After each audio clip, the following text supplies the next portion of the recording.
Graça e paz a todos meus irmãos e minhas irmãs. Hoje nós vamos falar sobre oração. E o tema o qual eu trago é a oração como pilar da vida cristã, clamando, intercedendo e buscando a vontade de Deus.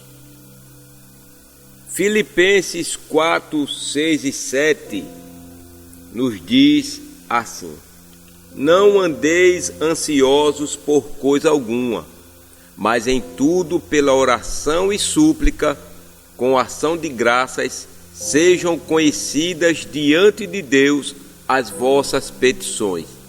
E a paz de Deus, que excede todo o entendimento, guardará os vossos corações e os vossos pensamentos em Cristo Jesus. Este versículo destaca a oração como a chave para não sermos dominados pela ansiedade e como ela é um meio de nos aproximarmos de Deus, expressando nossas necessidades com confiança e ação de graças.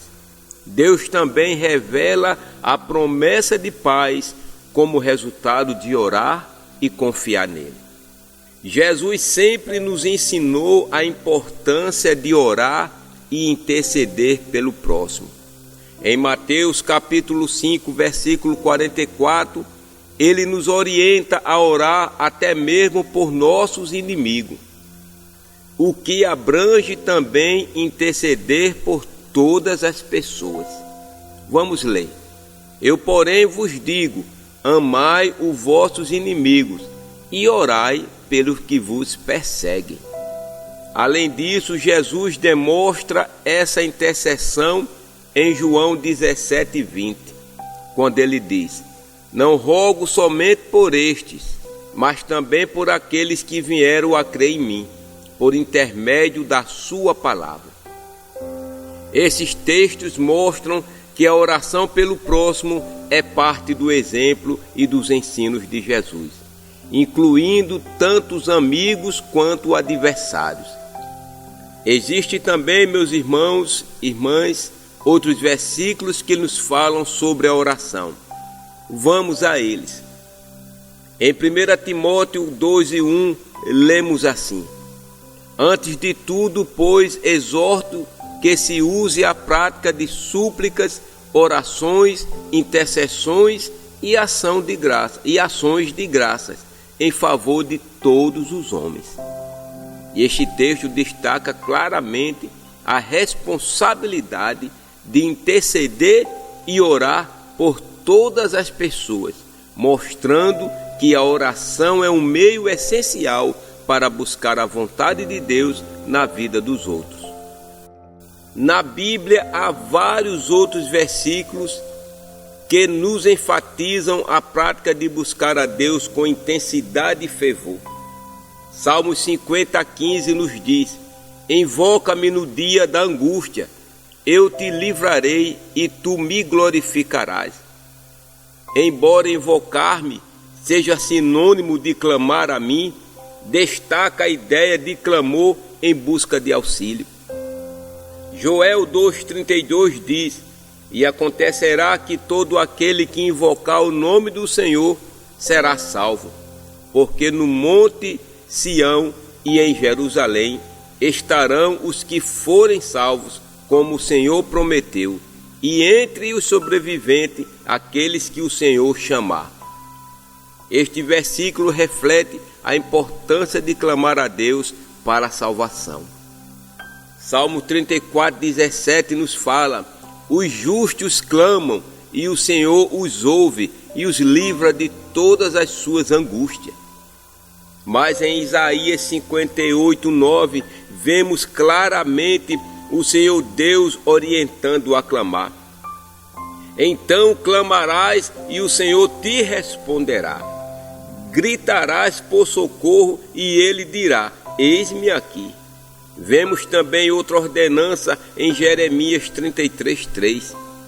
Clama a mim e responder-te-ei, e anunciar-te-ei coisas grandes e firmes que não sabes. Estes versículos são um chamado direto de Deus para que clamemos a Ele, buscando sua intervenção e revelação em nossas vidas.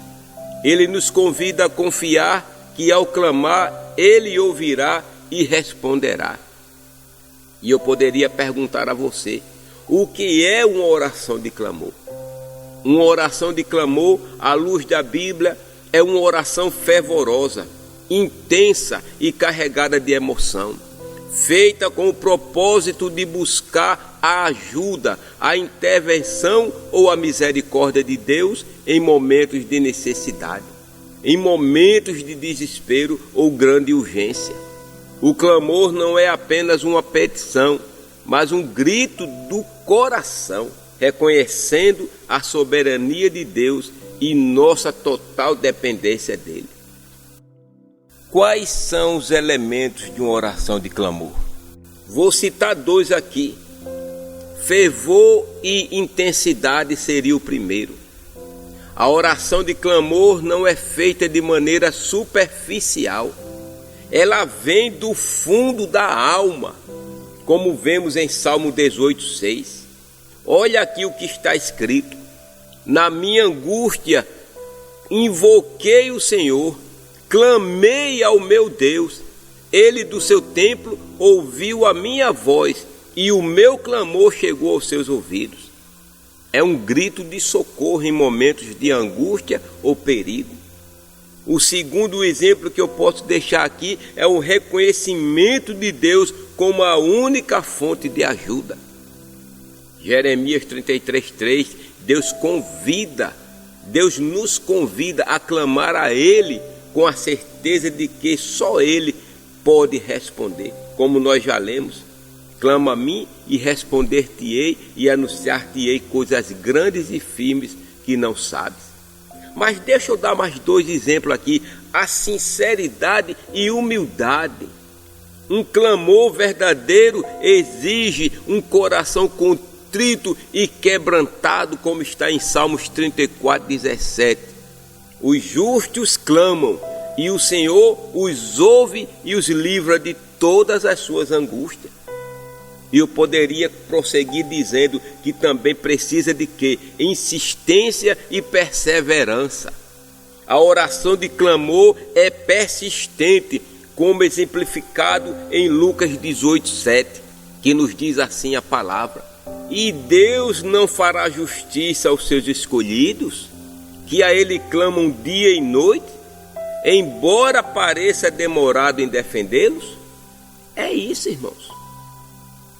Eu quero trazer aqui exemplos de oração de clamor à luz da Bíblia. Moisés intercedendo pelo povo. Quando os israelitas pecaram, Moisés clamou a Deus para poupar a nação. Vamos ler Êxodo 32:11. Então Moisés suplicou ao Senhor seu Deus e disse: ó Senhor, por que se acende o teu furor contra o teu povo, que tiraste da terra do Egito com grande poder e forte mão? Vemos também o clamor de Ana por um filho. Em sua aflição, Ana orou intensamente. Está lá em 1 Samuel 1:10. Ela, pois, com amargura de alma, orou ao Senhor e chorou abundantemente. E temos um exemplo maravilhoso também, Jesus lá no Getsêmani. Jesus clamou ao Pai em sua angústia, como está em Lucas 22:44. E posto em agonia, orava mais intensamente, e o seu suor tornou-se como grandes gotas de sangue que corriam até o chão. Entendemos, irmãos, que a oração ela pode ser individual ou coletiva, como no clamor de Jonas no ventre do peixe. Está lá em Jonas 2:1, ou no clamor do povo de Israel no Egito, como está em Êxodo 2:23-25. É uma expressão de fé. Quem clama acredita que Deus é capaz de ouvir e responder. A oração do clamor, portanto, é uma prática bíblica poderosa, marcada pela fé e pela entrega total a Deus. é um chamado para colocar diante dele nossas necessidades mais profundas e urgentes, confiando no seu amor e poder para agir. Então eu lhe pergunto, hoje há respaldo bíblico para fazermos clamores, intercessões, súplicas? A resposta é sim. Há total respaldo bíblico para clamar, interceder e suplicar pelo próximo. A Bíblia nos ensina que a oração é um ato poderoso de amor e obediência. E Deus nos chama a interceder um pelos outros como parte de nossa vida cristã. Aqui estão os fundamentos bíblicos que mostram claramente este chamado. Primeiro, clamar pelo próximo. A Bíblia nos encoraja a clamar a Deus em favor dos outros. Joel 1,14 diz: santificai um jejum, convocai uma assembléia solene, congregai os anciãos e todos os moradores da terra na casa do Senhor vosso Deus, e clamai ao Senhor. O clamor aqui é feito em conjunto, intercedendo por toda a comunidade diante de Deus. Isaías 62, 6 e 7 nos fala: sobre os teus muros, ó Jerusalém, pus guardas que todo dia e toda noite jamais se calarão. Vós, os que fareis lembrado o Senhor, não descansais, nem deis a ele descanso, até que estabeleça Jerusalém e a ponha por louvor na terra. Este texto incentiva a persistência em clamor a Deus por uma causa que abençoará os outros. A intercessão é uma prática clara na Bíblia também, onde nos colocamos diante de Deus em favor dos outros. 1 Timóteo 2,1 diz assim: antes de tudo, pois, exorto que se use a prática de súplicas, orações, intercessões e ação de graças em favor de todos os homens. Este versículo é uma ordem direta para interceder por todas as pessoas. Êxodo 32:11 diz: então Moisés suplicou ao Senhor seu Deus e disse: ó Senhor, por que acende o teu furor contra o teu povo? Nós já lemos este versículo, é Moisés intercedendo pelo povo de Israel quando pecaram. Ezequiel 22:30: busquei entre eles um homem que tapasse o muro e se colocasse na brecha perante mim a favor desta terra, para que eu não a destruísse, mas a ninguém achei. Deus valoriza aqueles que se colocam como intercessores na brecha por outras pessoas. Vocês estão entendendo? E a súplica pelo próximo, que é uma oração fervorosa e humilde por misericórdia ou ajuda em favor de alguém. Filipenses 4,6 nos diz: não andeis ansioso por coisa alguma, em tudo, porém, sejam conhecidas diante de Deus as vossas petições, pela oração e pela súplica em ações de graça. Hebreus 5,7 nos diz: ele, Jesus, nos dias da sua carne, tendo oferecido com forte clamor e lágrimas, orações e súplicas a quem o podia livrar da morte, e tendo sido ouvido por causa da sua piedade. Jesus nos deu exemplo de súplica fervorosa. Então, irmão, clamar é o grito de coração em busca de Deus, válido para as causas próprias e alheias.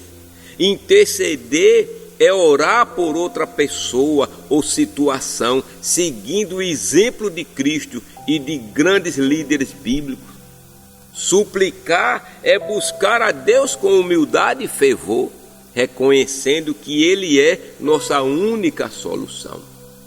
A Bíblia deixa claro que essas práticas são mandamentos e privilégios para os cristãos. Orar pelo próximo reflete o amor de Cristo e faz parte de nossas responsabilidades como filhos de Deus. Portanto, você tem plena autoridade para clamar, interceder e suplicar pelo próximo em todas as circunstâncias. Essa prática se aplica hoje no Novo Testamento também. Alguém pode até refutar dizendo que após a morte de Cristo na cruz, essas práticas foram abolidas. Entendemos que esta dúvida é compreensível, mas a prática de clamar, interceder e suplicar pelo próximo não foi abolida após a morte de Cristo. Muito pelo contrário, o Novo Testamento confirma e reforça essas práticas como partes essenciais da vida cristã.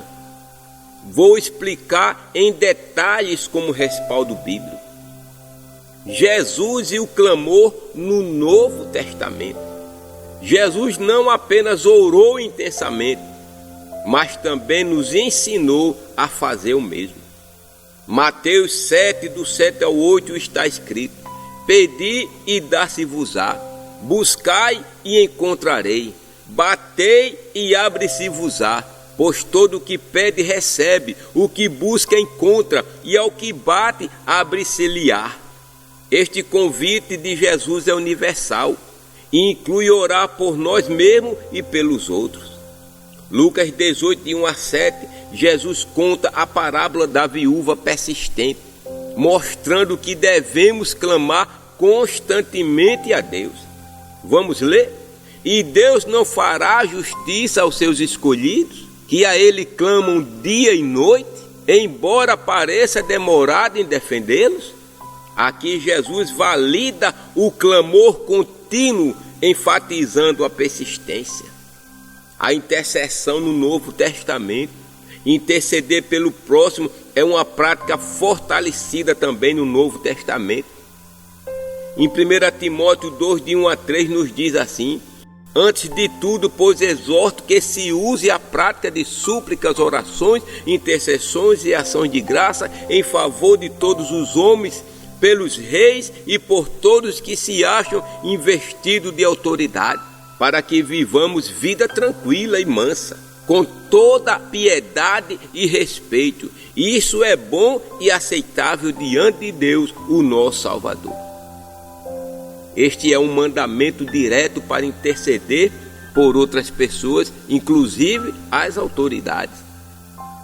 Hebreus 7,25 nos diz: Portanto, ele, Jesus, é também capaz de salvar totalmente os que por ele se chegam a Deus, vivendo sempre para interceder por eles.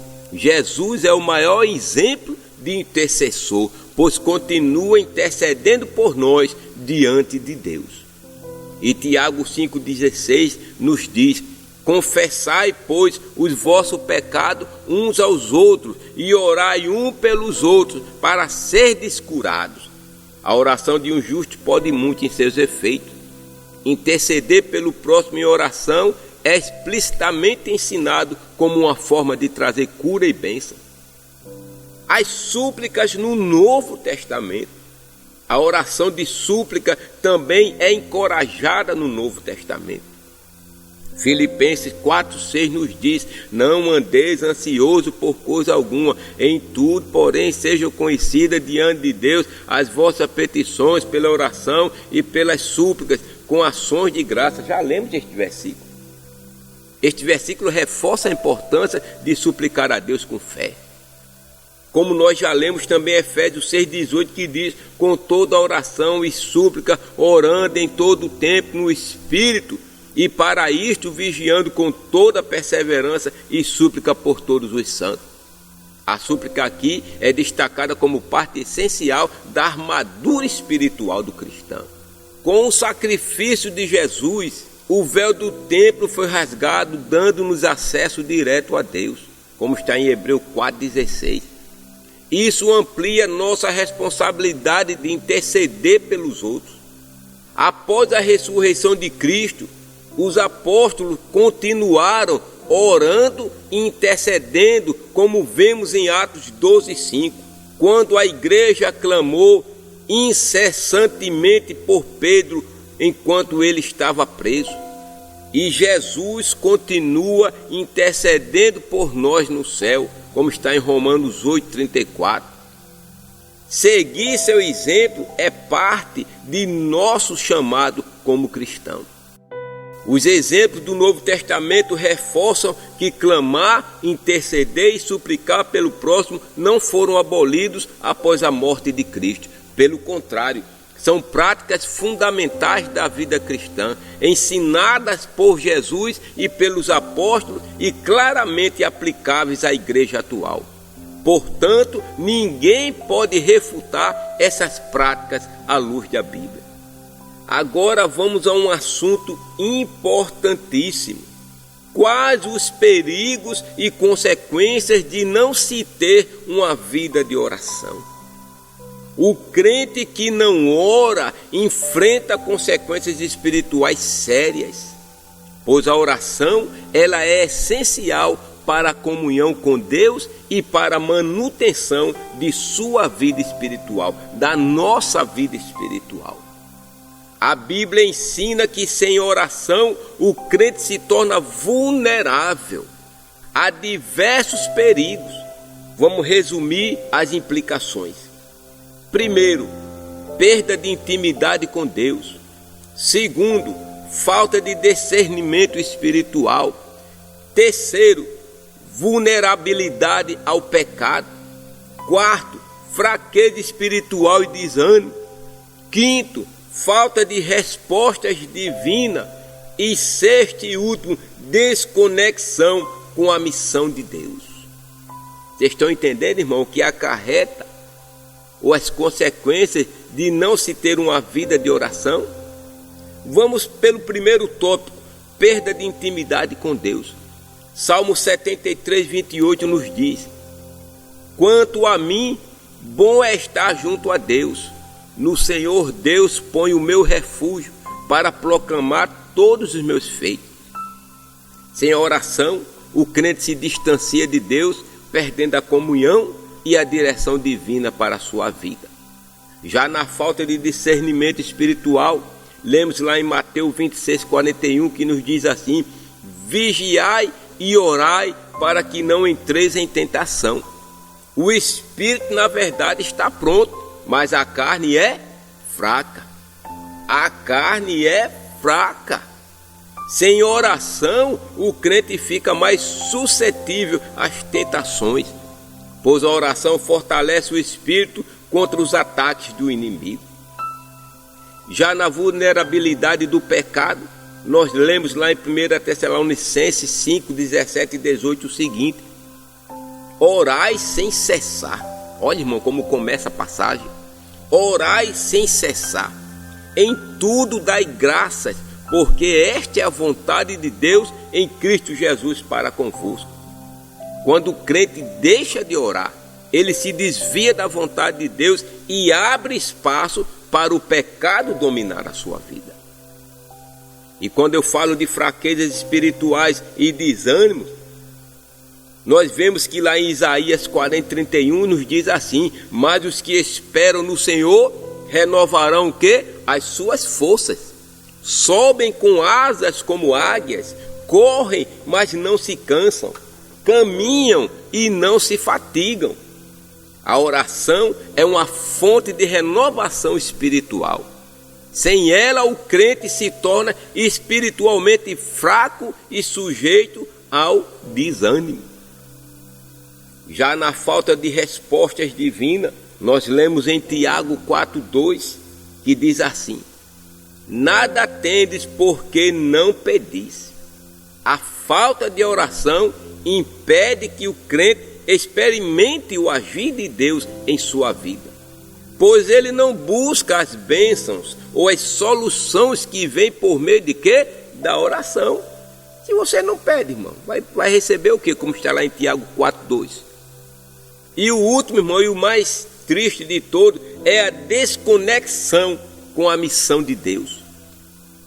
Em Atos 1,14 nos fala a palavra o seguinte: todos estes perseveravam unanimemente em oração, com as mulheres, com Maria, mãe de Jesus, e com os irmãos dele. O que é que estava acontecendo aqui? A igreja primitiva, ela prosperava porque vivia em oração. Vocês estão entendendo? o crente que não ora perde o senso de propósito e desconecta-se do plano de Deus para a sua vida. E eu quero concluir dizendo: o crente, o salvo, a salva, que não ora se torna espiritualmente fraco, vulnerável ao pecado e distante de Deus. Ele perde discernimento, força e a capacidade de receber e compartilhar as bênçãos de Deus. Para crescer e perseverar na fé, a oração é indispensável. Sem ela, é impossível manter uma vida cristã saudável e vitoriosa. Oremos. Pai querido, nós te agradecemos por este momento de reflexão sobre o poder da oração. Sabemos que Tu és um Deus que ouve os nossos clamores e que, por meio da oração, podemos nos aproximar de Ti. Senhor, queremos pedir perdão por todas as vezes em que deixamos de orar, de interceder, de buscar a Tua face. Perdoa-nos, ó Deus, por nos afastarmos da fonte de vida que é a oração. Hoje pedimos a Tua graça para que a partir deste momento possamos ser cristãos comprometidos com a oração. Que orem sem cessar, que intercedam um pelos outros e que clamem ao Senhor com o coração sincero. Renova nossas forças, ó Pai. Fortalece nosso espírito e nos dá discernimento para saber como orar, como clamar e como interceder, tanto por nós mesmos quanto por nossos irmãos. Que a Tua vontade seja feita em nossas vidas e que possamos ser canais de bênçãos para aqueles ao nosso redor. Em nome de Jesus nós oramos. Amém.